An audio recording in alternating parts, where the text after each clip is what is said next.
저희에게 귀하고 복된 소망 주신 하늘 아버지, 저희 모두를 이처럼 사랑해 주셔서 감사합니다.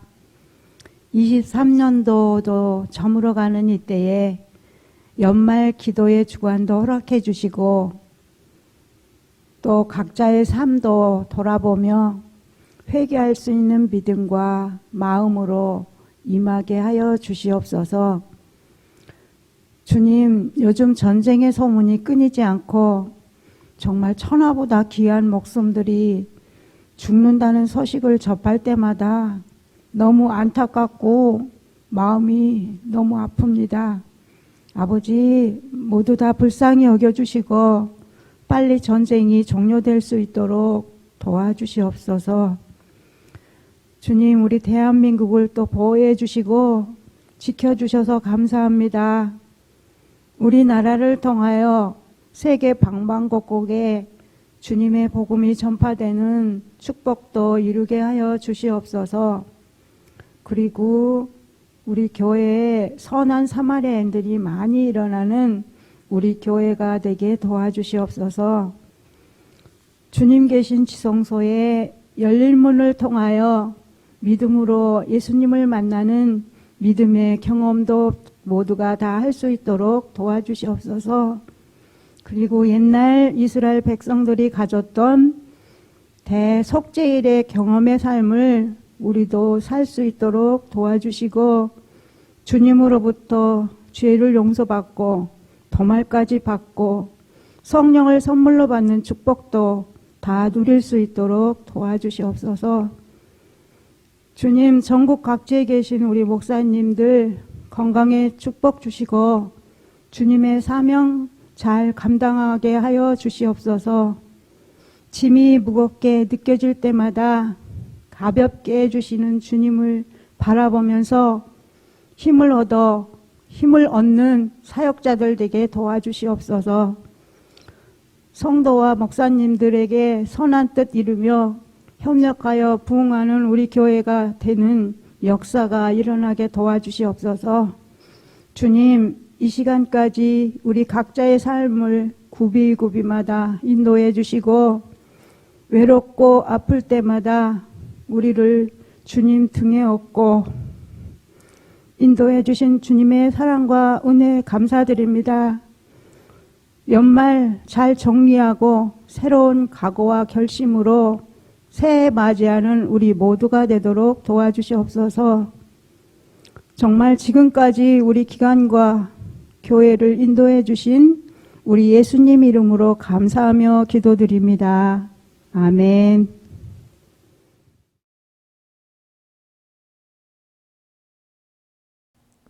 한 해를 마무리하면서 이번 한 주 동안 우리는 우리 자신의 마음을 살피고 우리 가정의 신앙 상태를 점검하는 일들을 하고 있습니다. 그런데 우리가 이 원형적인 대속죄를 해야 할 또 한 가지의 일, 그것은 바로 우리의 이웃을 돌아보는 일, 이웃의 영원한 운명을 돌아보는 것입니다. 믿음의 눈으로 이웃의 영적 형편을 살피다 보면 다시 내 자신이 회개해야 할 것, 감당했어야 했는데 그렇게 하지 못한 의무들이 생각나게 될 것입니다. 왜냐하면 우리는 씨줄과 날줄처럼 서로 얽히고 설켜서 서로에게 영향을 주고받으며 사는 존재들이기 때문입니다. 우리는 우리 이웃의 영원한 운명을 염려하고 그들의 상태를 살피는 일들을 해야 합니다. 또 우리가 주변 사람들에게 어떤 영향을 끼치며 살아왔는지 살피면서 회개해야 합니다. 왜냐하면 우리는 우리 자신의 영원한 운명뿐만이 아니라 타인의 생명을 구해야 될 책임이 있기 때문입니다. 떠올리고 싶지 않은 너무나 아픈 기억, 세월호입니다.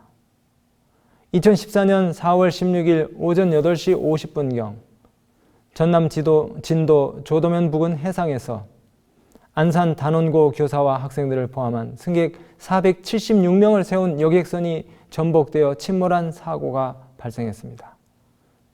이 사고로 304명이 사망을 했습니다. 최근에 뉴스 타파에서 단원고 학생의 사고 신고 전화가 전남소방본부에 접수된 그 순간부터 긴박했던 112분의 상황이 방영이 되었어요. 정말 가슴이 답답하고 애가 닳는 그 같은 화면들이 계속 나오는데 왜 이렇게 많은 희생자들이 나오게 되었나? 물론 위키피디아나 이런 데 그 사고 전모가 자세히 나오지만요. 다시 한번 의구심이 들었습니다. 탑승객 476명 중에 172명만 구조가 되고 304명이 배와 함께 침몰했는데 이 침몰해가는 세월호에서 해경과 어민들이 해상으로 나온 승객들을 단 한 사람이라도 더 구하기 위해서 애를 쓰던 그 긴박한 순간에 세월호 창문으로 어떤 움직임이 포착되었어요. 배 안 객실 창문에 살려달라고 망치로도 잘 깨지지 않는 그 유리를 부수려고 탈출 시도를 하는 승객의 처절한 몸부림이 방송되면서 시청하던 전 국민이 안타까워했습니다. 구조 당시의 승객들을 구조한 한 어민은 한 학생이 배 안 창문에 붙어서 나에게 유리창 좀 깨달라고 했다. 그 안에 우리 친구들이 많다는 너무나 가슴 아픈 말을 들었다는 겁니다. 그런데 이렇게 안타깝고도 긴박한 순간에 그 당시 배의 선장이 아주 기초적이고도 간단한 퇴선 명령만 했더라면 거의 다 살았었을 수도 있다고 이야기합니다. 그러니까 지금 배가 가라앉고 있으니 얼른 구명조끼를 입고 배에서 탈출하세요. 이 한마디만 했어도 거의 대부분의 승객들이 목숨을 구했을 것이라는 겁니다. 그런데 정작 배가 뒤집히는 와중에도 안내방송은 그냥 제자리에 앉아 있으세요 라는 말만 반복했다는 것입니다. 여러분, 17, 16살 청년들이 얼마나 힘이 넘칩니까? 걔네들이 안내만 잘 받았더라도 나무 꼭대기라도 올라갈 혈기왕성한 아이들인데 퇴선 명령만 제대로 내렸으면 다 배 위까지 올라갔을 겁니다. 근데 이 안내방송이 뭐라고 했다고요? 거기 그냥 앉아 있으라고 했다는 겁니다. 차라리 방송을 안 했더라면 다수의 승객이 살기 위해 알아서 탈출하기라도 했을 것인데 여러분, 그 당시 수온이 약 12도, 바다의 온도가 12도. 그러면 구명조끼를 입고 물 위에 떠 있으면 최소한 6시간가량은 버틸 수 있는 온도였다는 겁니다. 아무리 최악의 가정을 해도 최소한 90% 이상의 승객이 생존할 수 있었다는 결과들이 나왔어요. 심지어 몇몇의 예측 모델에 따르면 전원 생존 또한 충분히 가능했었다고 합니다. 그런데 이렇게 긴박한 순간에 선장은 자신부터 살려고 승객들보다 먼저 배를 빠져나와 목숨을 부지한 이유로 국민들과 여론의 문매를 맞았어요. 이와는 반대로 다른 사람의 목숨을 구하기 위해 자신의 생명을 버린 여러 의인들이 있었어요. 세월호 승무원 박지영 씨는 학생들에게 구명조끼를 나눠주면서 자기가 입을 구명조끼를 학생들에게 양보하고 탈출을 도왔답니다. 그리고 배 끝까지 남아있다가 결국 사망했어요. 이 승무원은 구명조끼가 모자라서 학생들에게 양보할 때에 한 학생이 이렇게 물었어요. 왜 누나는 조끼를 안 입어요? 라고 묻자 너희들 다 구하고 나도 따라가겠다라고 답하고 나중에 죽었다는 것입니다. 단원고 2학년 6반 담임교사이신 남윤철 선생님도 선실 비상구 근처 탈출이 가능한 위치에 있었음에도 학생들을 찾아다니면서 구명조끼를 나누어주는 등의 대피를 돕다가 사망했다고 합니다. 또 최혜정 선생님도 사고 상황 속에서 SNS 메시지로 얘들아 걱정하지 마. 너희부터 다 나가고 선생님 나갈게 하며 학생들을 구출하다가 탈출하지 못하고 역시 사망하였습니다. 참 이 사람이 악하다고 해도 우리 주변에 이렇게 의리 있고 선한 사람들이 얼마나 많은지 몰라요. 선한 양심을 가진 사람들이 참 많아요.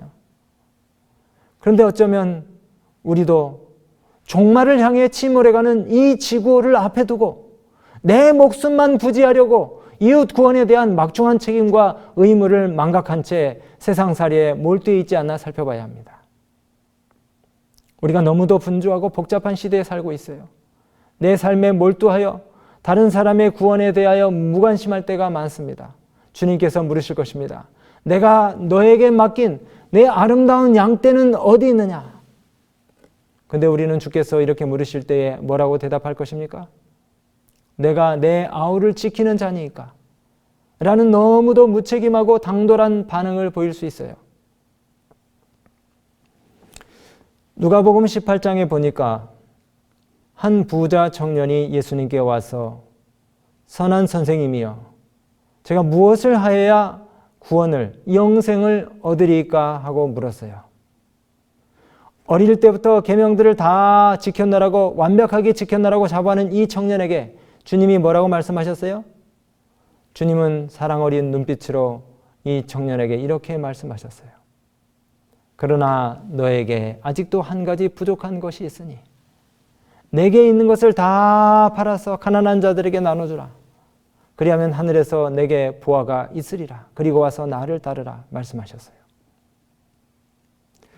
누가복음 18장에는 주님께서 하나님 나라에 들어가는 문제, 구원과 영생에 관한 문제에 대한 해답을 주시면서 바리새인과 세리의 비유를 통하여 자신이 죄인임을 인정하고 진정으로 회개해야만 죄사함을 받으며 의롭다 하심을 얻을 수 있다고 가르치셨어요. 그리고 또 어린아이처럼 겸손하고 단순하게 하나님을 의지하고 믿어야 하나님 나라에 들어갈 수 있다고 교훈하셨습니다. 그러면서 영생에 관한 매우 중요한 원리 한 가지를 더 말씀하셨는데, 그것은 바로 내 이웃을 진심으로 사랑하는 증거를 보이라는 것이었습니다.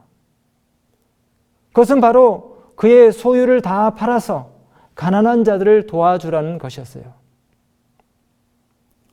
이 말씀은 우리가 하나님보다 더 사랑하는 것, 재물에 대한 집착을 피하라는 말씀이기도 하지만 나의 운명이 타인에 대한 관심과 결부되어 있고 나의 운명이 타인의 운명과 결탁되어 있고 우리의 관심이 타인의 영원한 운명에 더 집중되어야 할 것을 말씀하고 있는 것입니다. 내게 아직도 한 가지 부족한 것이 있으니 내게 있는 것을 다 팔아서 가난한 자들에게 나눠주라. 이것이 바로 주님이 부자 청년에게 말씀하신 영생의 중요한 원리였습니다. 한마디로 재물과 물질과 마음 씀씀이에 있어서 너그러운 사람이 되고 나눠주기를 좋아하는 자가 되라는 그런 말씀입니다. 그래서 은혜를 구하는 사람이 주변에 늘 들끓고 우리와 친구가 되고 싶어하는 사람들이 많게 하라는 겁니다.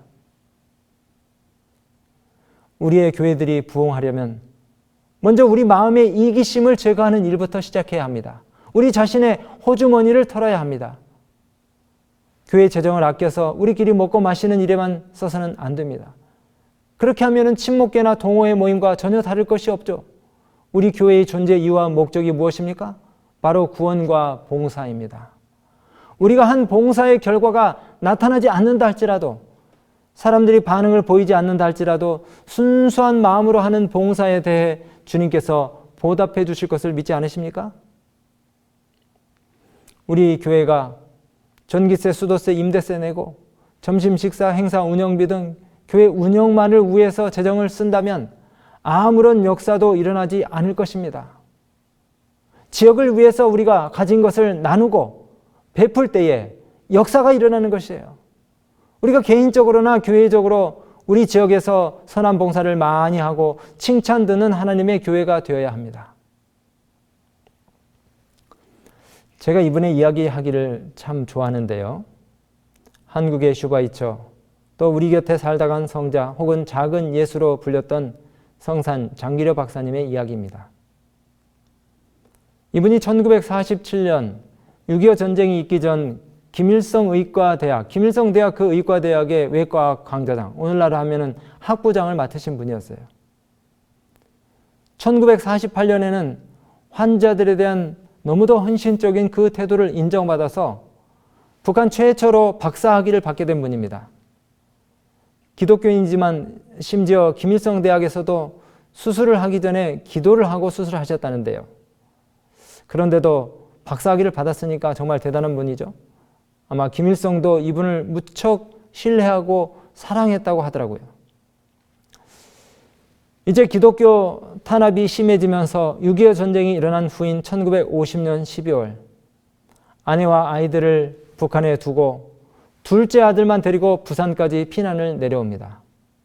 남한에 내려와서 따뜻한 마음으로 창의적이고 실력 있는 의사로서 선한 봉사를 많이 하셨는데 서민들을 위한 무료 진료를 참 많이 하셨어요. 그리고 더 가난해서 진료를 받지 못하는 사람들을 보면서 가슴 아파하다가 오늘날 건강보험의 효시죠. 원조격인 청십자 운동을 펼치셨습니다.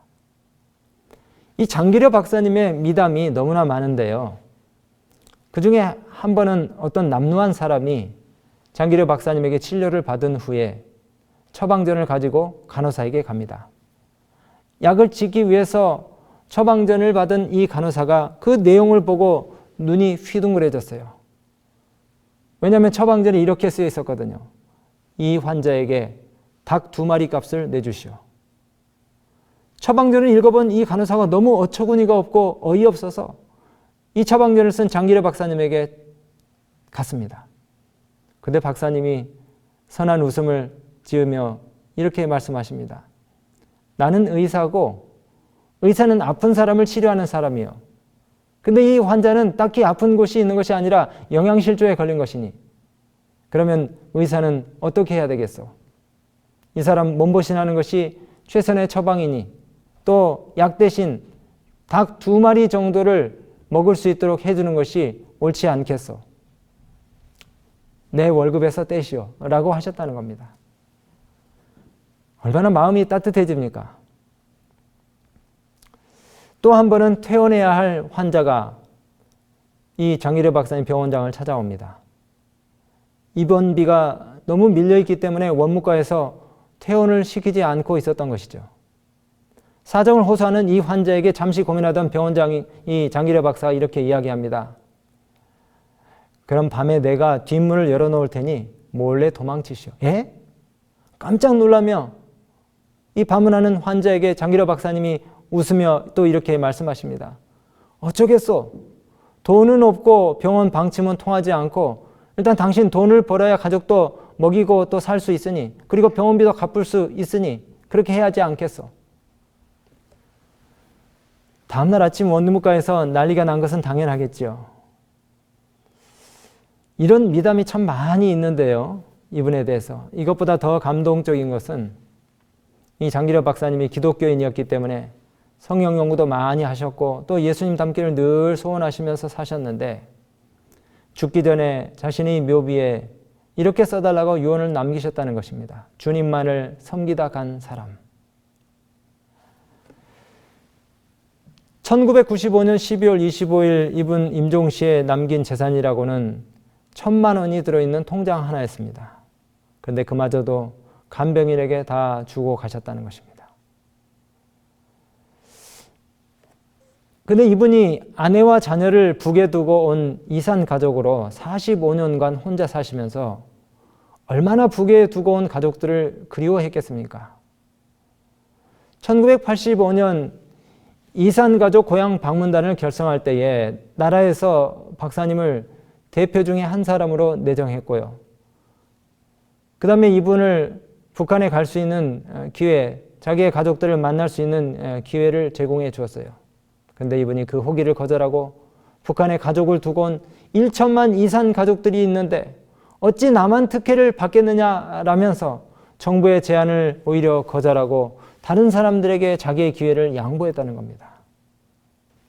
여러분, 만일 우리 각자가 이분과 같이 산다면 우리 교회에 어떤 일이 벌어질까요? 아니, 우리 교회가, 우리 각자가 세상에 대하여 이렇게 너그럽고 관대해진다면 어떤 역사가 우리 지역에서 벌어질까요? 아마 엄청난 역사가 벌어질 것입니다. 여러분, 강철한 카네기 아시죠? 강철한 카네기는 은퇴 후에 통장에 많은 돈을 남기고 죽는 것처럼 치욕적인 인생은 없다 이렇게 말하면서 18년 동안 자선사업에 몰두했어요.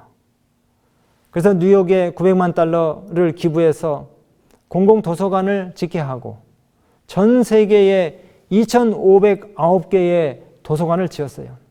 미국의 과학 발전을 위해서 카네기 멜론 대학의 전신인 카네기 과학연구원 기술원을 설립하게 합니다. 시카고 대학을 포함한 12개 종합대학과 12개 단과대학을 지어 사회에 기증했고 또 각종 예술 문화 분야의 거액을 쾌척했어요. 자신이 평생 동안 모은 재산 90%가량에 이르는 3억 500만 달러를 사회에 환원한 것입니다. 그러면서 그는 이렇게 이야기합니다.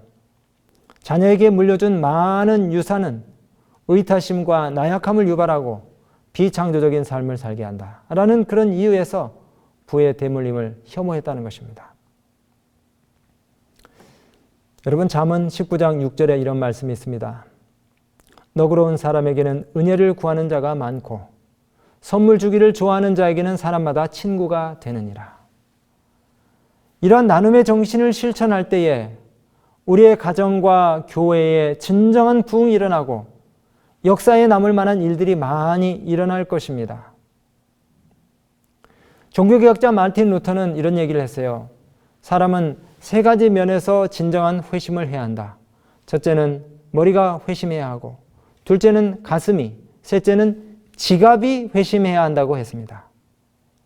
이것은 하나님이 나의 주인 되심을 실제로 고백하는 중요한 테스트인 11조에 대해 신실해야 함을 말씀하는 것이기도 하지만 우리에게 또 다른 귀한 마음의 결심을 이끄는 조언인 것입니다. 여기 교회 증언 4권 63쪽에 이런 말씀이 있습니다. 교회는 사랑과 박애가 크게 부족하다. 어떤 사람들은 쌀쌀하고 냉담한 침묵과 강철 같은 위험을 간직하고 있는데 이것은 그들의 영향권 안에 들어오는 사람들을 내어 쫓는다. 이 정신은 전염성이 있어서 이것은 선한 충동과 좋은 결심들을 메마르게 한다. 이것은 인간의 동정심과 온정과 사랑의 자연스러운 흐름을 막아버린다.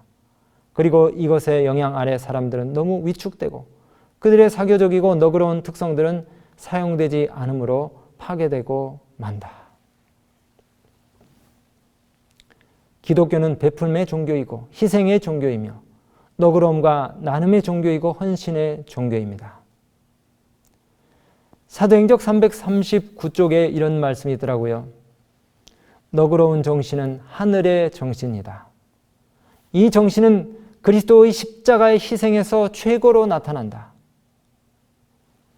이기적이고 자기중심적일 때 교회는 힘을 잃는 것이지만 이타적이고 포용적이고 관대하면 엄청난 힘을 얻게 되는 것입니다. 오늘 우리가 전도가 안 되는 시대에 살고 있는 것이 아닙니다.